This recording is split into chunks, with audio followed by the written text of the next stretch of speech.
Muito bem, galera. Esse aqui é o capítulo 6 do nosso livro-texto.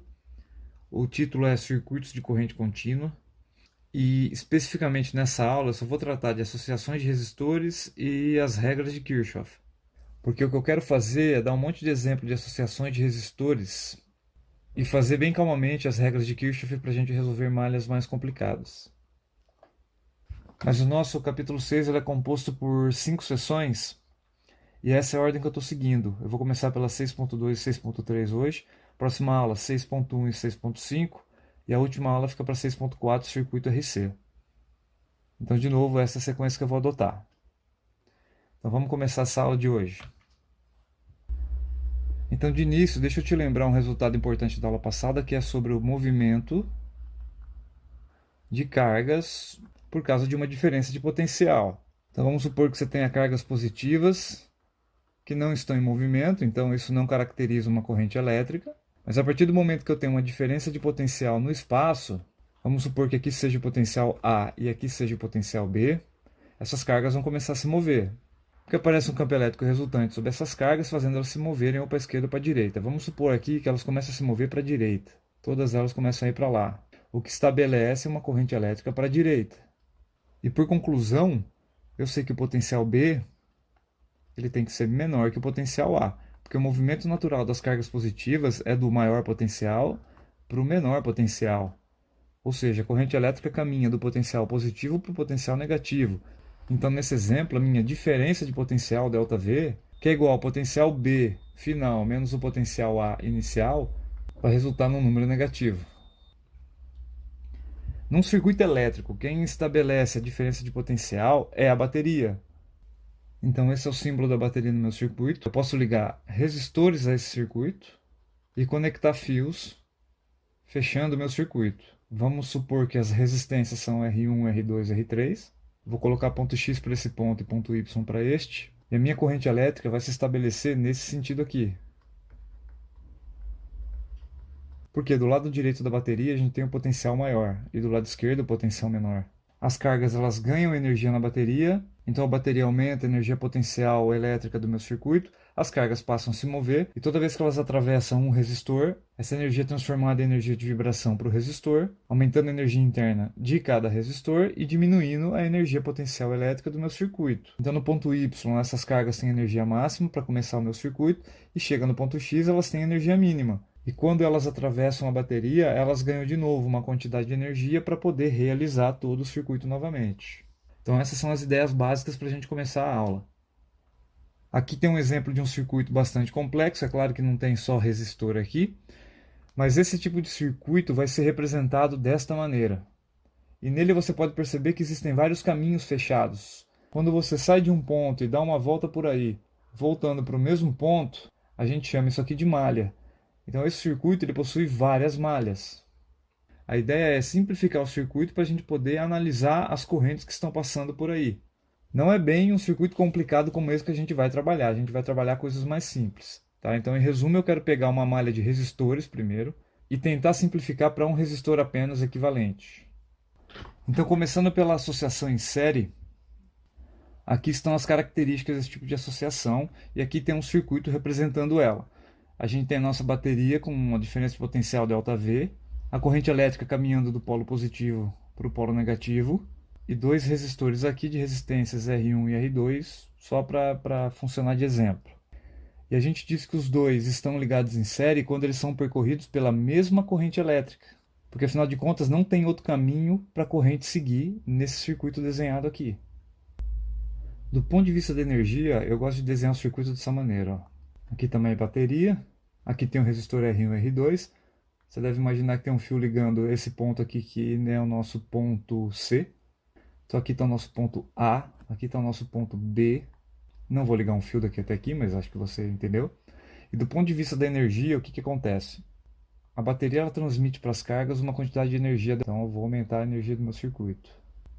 Então está aqui, esse aumento de energia é representado por esse aumento no potencial. Esse ΔV é positivo. Só que quando passa pelo primeiro resistor, você tem uma queda de energia, porque as cargas colidem com os átomos do resistor, transferem energia para o resistor, e isso é representado por uma queda de tensão. A gente sabe como calcular isso da aula passada, menos a resistência vezes a corrente elétrica que atravessa esse resistor. É negativo porque representa uma queda de tensão. No segundo resistor, a mesma coisa. Acontece uma queda de tensão, que é dada por menos R2 vezes I, e as cargas voltam a ter a energia que eles tinham antes de entrar na bateria, e agora que vão passar pela bateria, o ciclo todo vai se repetir. Essa análise nada mais é do que o princípio da conservação de energia. Toda a energia que a bateria forneceu para as cargas foi transformada em energia de vibração nos resistores. Então eu posso escrever que a soma dessas energias é igual a zero. Ou, rearranjando os termos, a gente tem...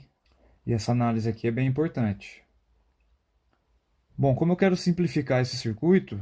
eu quero trocar esses dois resistores por um resistor equivalente, que mantenha as características do meu circuito, ou seja, mantenha a mesma corrente elétrica fluindo por esse resistor equivalente. Então eu quero que a DDP da bateria seja igual a uma resistência equivalente vezes a mesma corrente elétrica passando por ela. Como a corrente é a mesma, eu descubro que a resistência equivalente do meu circuito em série tem que ser a soma das resistências individuais de cada resistor. Isso serve para N resistores, não apenas para 2. Então, em resumo, resistores em série, a corrente elétrica é a mesma em todos os resistores, a diferença de potencial da associação divide-se entre todos os resistores, significa que a diferença de potencial da bateria é a soma das diferenças de potencial em cada resistor, e a resistência equivalente é a soma das resistências individuais da associação. Agora, quando resistores estão ligados em paralelo, eles estão conectados na mesma diferença de potencial. Você perceba que ambos estão ligados tanto no polo positivo da bateria quanto no polo negativo da bateria. Então, ambos estão sob a DDP da bateria. E agora, tanto o ponto A quanto o ponto B, eles são chamados de nós, porque a corrente elétrica ela vai se dividir no meu circuito. Existe mais de um caminho para ela percorrer. De tal maneira que o resistor R1 é percorrido por uma corrente I1 e o resistor R2 percorrido por uma corrente I2.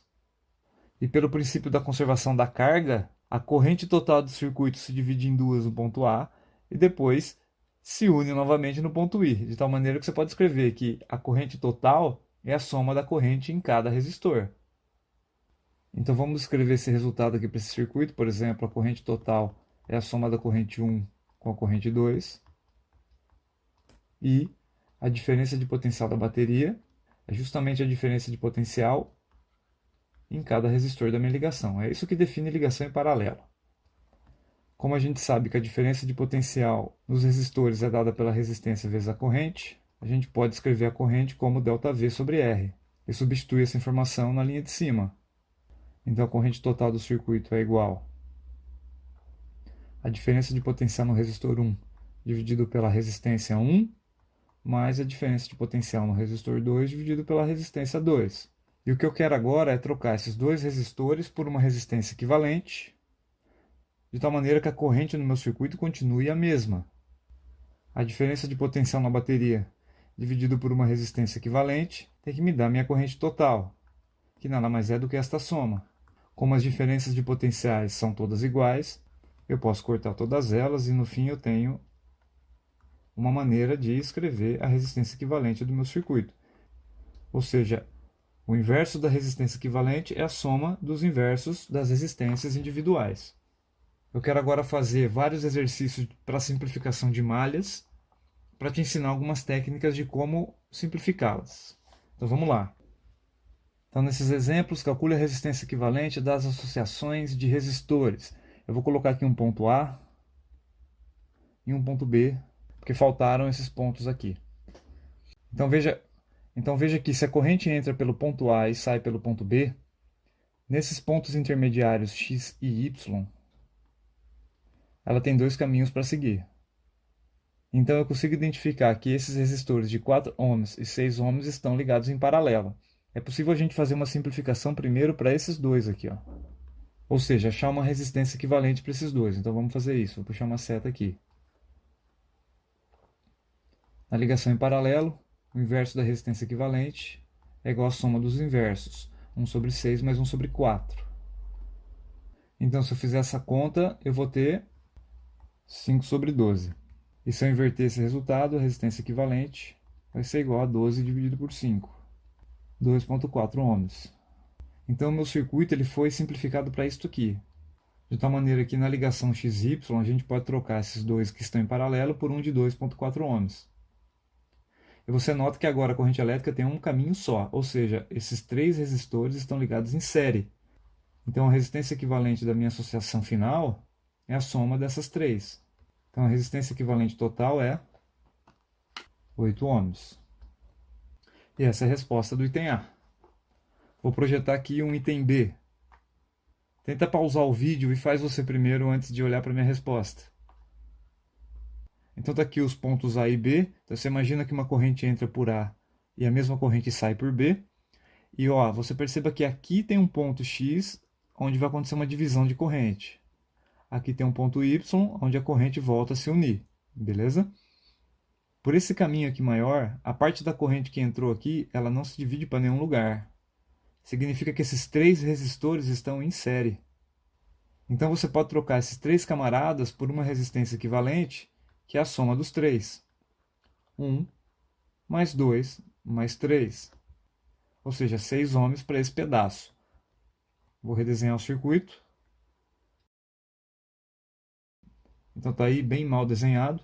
E aqui lembrando que a corrente se dividiu tanto para cá quanto para cá. Então você tem uma corrente I1 passando por aqui, uma corrente I2 indo por aqui. Essas correntes elas voltam a se unir no ponto Y. Isso significa que os resistores de 6 ohms estão em paralelo. Então fazendo uma conta bem rápida, a resistência equivalente, isso aqui é igual a 2 sobre 6. Então a resistência equivalente nesse pedaço é igual a 3 ohms. Então consegui fazer mais uma simplificação. Vou desenhar de novo o circuito. Ponto A e ponto B. E olha só, agora eu tenho três resistores em série, então a resistência equivalente do meu circuito todo, entre os pontos A e B, é igual à soma das três. É igual a 19 ohms. Antes de continuar, deixa eu te mostrar uns padrões aqui. Ó. Você percebe que toda vez que você associou resistores em paralelo, a resistência equivalente da associação ela acaba sendo menor do que dos resistores individuais. Olha aqui esses dois de 6 também, e a resistência equivalente é igual a 3. Enquanto que na resistência em série, a resistência equivalente ela é sempre maior do que a resistência individual dos resistores, porque você está somando tudo. Esse é um padrão interessante de você ter guardado em mente. Vamos fazer mais alguns exemplos aqui. Então está aqui o exemplo letra C. Antes de eu resolver, pause e tente você mesmo. A corrente entra por X e sai por Y. E logo na entrada você tem uma divisão aqui. Parte da corrente vai para cá, parte da corrente vai para cá. No caminho de cima você não tem mais divisão, ou seja, esses dois resistores 3 e 9 estão em série, o que me dá uma resistência equivalente de 9 mais 3, que dá 12. E a corrente se junta de novo nesse ponto aqui. Vou chamar de ponto A. Se eu redesenhar esse circuito na horizontal, eu vou ter alguma coisa assim, ó. Bom, posso desenhar assim, né? Parte da corrente está passando por essa resistência equivalente de 12 ohms, enquanto parte da corrente está passando por esse camarada aqui de 4. Depois ela se junta no ponto A, o ponto A está aqui, para passar pelo resistor de 17 ohms e chegar no ponto Y. Eu tenho uma associação em paralelo entre 12 e 4, e a resistência equivalente disso aqui vai ser 1 sobre 12 mais 1 sobre 4. Então o inverso da resistência equivalente vai ser igual a 4 sobre 12. Então a resistência equivalente desses dois vai ser igual a 3 ohms. E para terminar então, eu tenho um circuito de uma resistência equivalente de 3 ohms ligado, aqui está o ponto A uma de 17 ohms. E aqui está o ponto Y. Então a resistência equivalente do meu circuito é a soma 3 mais 17. Então a resistência equivalente é igual a 20 ohms. E essa é a resposta do item C.